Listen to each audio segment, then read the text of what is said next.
¿Qué ocurre? Maduro se ha solidarizado con el régimen de Vladimir Putin. ¿Por qué? Porque es la única manera que él tiene para sostenerse en el poder. Su futuro hoy en día lo ve asociado a Vladimir Putin. Y Putin hoy está siendo juzgado con causas de lesa humanidad. El fiscal Khan está pensando abrir el caso ya. Ha estado atacando. Entonces vemos cómo ese club de lesa humanidad se incorpora a Putin igual que Maduro. Entonces, en ese sentido, Maduro se va con él y lo apoya 100%. Mucho más, con mucha más fuerza que el mismo Nicaragua con Daniel Ortega y el mismo Cuba.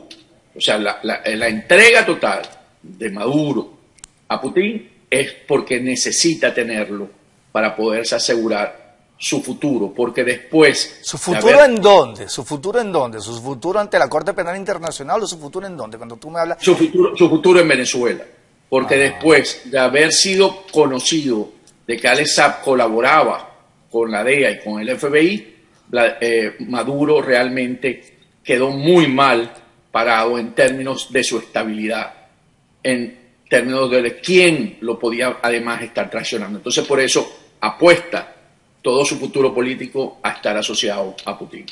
O sea que pues se la juega Maduro con Putin, se la juega. Se la juega y se la juega completo, all in, como se dice, se fue completo porque necesita de ese momento asegurar su estabilidad, porque no le queda más nada. O sea, después de tener encontrar que tiene colaboradores alrededor, él no sabe en quién confiar y por eso dice, la único que me podría garantizar a mí en este momento tan crítico que está viendo la humanidad con el ataque a Ucrania por parte de Putin, es Putin, que le podría garantizar su estabilidad en Venezuela. Ahora, Antonio, tú eres analista incluso en materia petrolera. El precio del barril ya está por encima de los $100 desde que empezó este conflicto. Eso, por un lado, ¿cómo beneficia, cómo impacta en las distintas economías? Y hablemos de dos quizás antagónicas. ¿Cómo beneficia al régimen de Venezuela, si es que se puede hablar de beneficio, y cómo impacta aquí a los que estamos en Estados Unidos? Eso es uno de los costos de esta guerra. El incremento, al ser Rusia, entre los tres grandes productores de petróleo del mundo, Estados Unidos, Arabia Saudita y Rusia, entre ellos tres se produce el 30% del crudo, y además de ser el gran suministrador de gas a Europa. Entonces tenemos que una de las consecuencias de esta guerra es el incremento del precio del petróleo. No se ha querido todavía sancionar directamente a las compañías de petróleo rusas por parte de Occidente, en ese sentido, porque saben que eso dispararía un precio del barril de 120, 130, 140 dólares, si fuese el caso.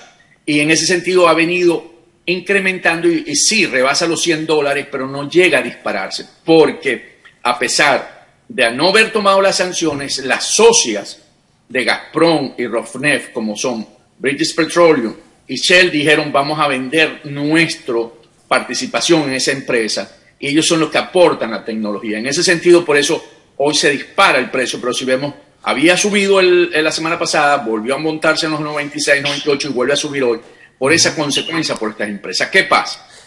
En términos de la economía estadounidense, vamos a ver un precio de la gasolina más alto, como ya se ve hoy. Podríamos estar viendo, si esto sigue en esta escalada, podríamos estar viendo precios de $4 el galón. Sí. En términos de Venezuela, Venezuela no ha podido incrementar su producción petrolera y por lo tanto la exportación tampoco. Entonces, y la exportación hoy va a China, como conocemos. En ese sentido, mientras no logre aumentar las exportaciones, el impacto directo en Venezuela es menor. ¿En qué sentido? Bueno, sí, hay un incremento del precio del petróleo que si lo está vendiendo el Merey, si está cotizado en $66, podría estarse cotizando hoy en unos 75, $70. Y ahí va a tener un diferencial Maduro que le permitirá poder tener unos ingresos extraordinarios en términos menores. Pero diferencial, marginal quizás. Es un incremento marginal, pero que él necesita urgentemente porque ya en la economía del bodegón, que es básicamente el lavado de dinero en Venezuela, eso es la que sostiene esa economía, él necesita empezar a tener ingresos por exportaciones de petróleo que le permita sostener su estructura también. Ahora, Antonio, ayer Canadá dijo que prohibía la importación del petróleo ruso y que, bueno, yo no sé cómo es la relación de Estados Unidos con la importación de petróleo desde Rusia. Si eso impacta, porque además entre las sanciones, el Reino Unido ya sancionó a Sberbank, que es el banco más grande de Rusia, y eso pues ha generado también una... La gente dice, bueno, es que va Putin a sufrir las consecuencias, pero tú mismo decías ayer que resulta que ya él se venía preparando para esta guerra y tiene reservas que están por alrededor de los 400.000 millones de dólares, ¿es así? La reserva está en 640.000 millones de dólares. Él se venía preparando para esta guerra. Con respecto a Canadá, cuando dice no voy a exportar más crudo de Rusia, es porque ellos van a tratar de autoabastecerse con la producción interna. Entonces ahí va a tener que buscar cómo poder rediseñar sus consumos internos. Y en ese sentido le da una bofetada a Estados Unidos, porque Estados Unidos está importando de Rusia alrededor de 650.000 barriles día. Estados Unidos todavía no ha retirado esa importación de las empresas rusas. Y con respecto... ¿Eso ha aumentado en esta administración o no? ¿O se mantiene igual? No, ellos vinieron, recordemos que Venezuela exportaba a Estados Unidos alrededor de unos 700, bueno, en la época de los 90, 1.200.000, 1.500.000, pero desde que llegó Chávez, unos 750.000 barriles, que es lo que consumen las refinerías del Golfo en México, por la refinería Citgo, las que tenemos, que es parte de PDVSA. El consumo está en 400 y vendían unos 300 más, se importaba a Estados Unidos o exportaba a Venezuela 700.000 barriles día. Esa exportación o importación desde el punto de vista visto de Estados Unidos, la suplió Rusia. De Rusia ha venido supliendo esos barriles. Es una de las ganancias que tuvo Rusia en términos del negocio petrolero con las sanciones a Venezuela. Entonces, ellos todavía hoy siguen importando ese petróleo desde Rusia. ¿Y se esperará una medida esta noche que anuncie el presidente Joe Biden similar a la que Canadá hizo en el día de ayer de prohibir la importación de petróleo ruso? Eso me lo vas a responder luego de esta pausa comercial, porque te quedas con nosotros un segmento más. Y dejaba una pregunta en el aire. Esta noche en el discurso de Joe Biden, pues ¿se esperará algún anuncio similar al que hizo Canadá de prohibir la importación de crudo de Rusia? ¿O cree que, qué expectativas tienen ante el discurso en materia petrolera, Antonio?